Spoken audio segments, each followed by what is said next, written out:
अभी वो दोनों गाड़ी की तरफ भागने ही वाले थे कि तभी सन्नाटे को चीरती हुई एक आवाज आई। एक लकड़ी की लाठी जमीन पर टकरा रही थी। अंधेरे के बीच से एक धुंधली पीली रोशनी उभरने लगी। एक बूढ़ा आदमी उनकी तरफ बढ़ रहा था। उसकी लालटेन की लौ नीली पड़ रही थी।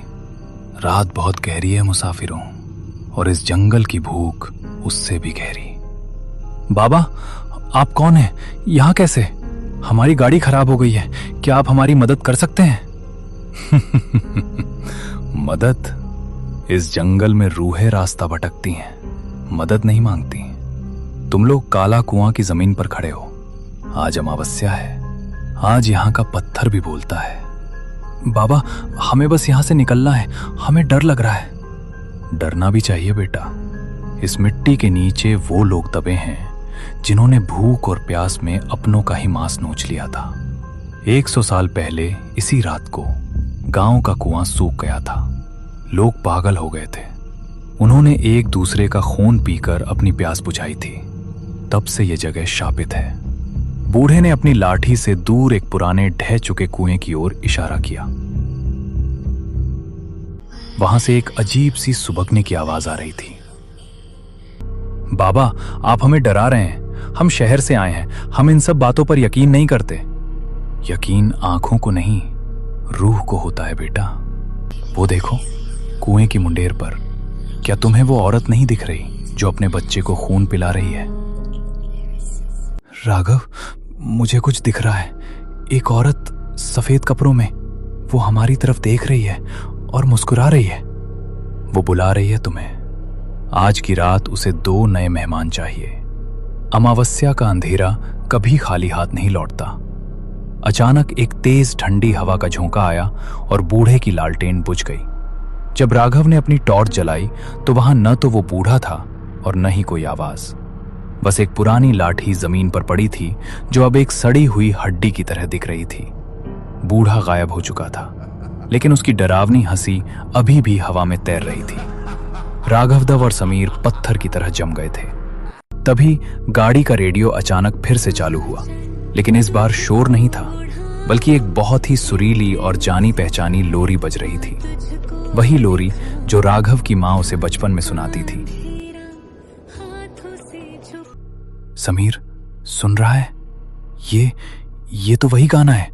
मेरी मां, वो यहां है। क्या बकवास कर रहा है राघव? तेरी मां यहां कैसे हो सकती है? होश में आ, ये जंगल हमें पागल कर रहा है। देख समीर, सामने देख, वो मेरा घर है। वो खिड़की, मेरी मां वहां खड़ी मुझे बुला रही है। वो कह रही है कि खाना ठंडा हो रहा है। समीर ने टॉर्च उठाई और सामने देखा। वहां कोई घर नहीं था, सिर्फ कंटीली झाड़ियां और एक गहरी खाई थी जिसके नीचे वही काला कुआं था। लेकिन राघव को कुछ और ही दिख रहा था। उसकी आंखों की पुतलियां पूरी तरह सफेद हो चुकी थीं। राघव, रुक, वहां खाई है। तू कहां जा रहा है? मेरी बात सुन। समीर, तू भी आना। देख, अंदर कितनी रोशनी है। बूढ़ा सही कह रहा था, अमावस्या का अंधेरा बहुत सुकून देता है। राघव धीरे धीरे खाई की मुंडेर की तरफ बढ़ने लगा। समीर ने उसे रोकने के लिए उसका हाथ पकड़ा, लेकिन जैसे ही उसने छुआ, समीर के मुंह से चीख निकल गई।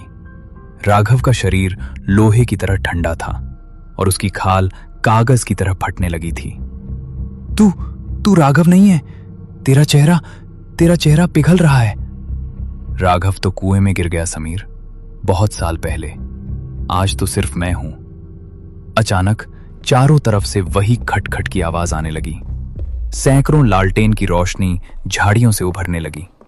वो सब बूढ़े चौकीदार जैसे दिख रहे थे, जिनके चेहरे नहीं थे। उन्होंने समीर को घेर लिया। नहीं भगवान, मुझे बचा लो, मुझे यहां से जाना है। अमावस्या प्यासी है। समीर ने अपनी आंखें बंद कर ली। एक तेज चीख पूरे जंगल में गूंजी और फिर मौत जैसा सन्नाटा छा गया। अगली सुबह सूरज की रोशनी ने उस भयानक जंगल के राज खोल दिए।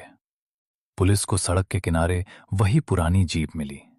गाड़ी का बोनट खुला था, लेकिन इंजन में कोई खराबी नहीं थी। गाड़ी के पास राघव का कैमरा गिरा हुआ था। जब पुलिस इंस्पेक्टर ने कैमरे का प्ले बटन दबाया तो वीडियो में सिर्फ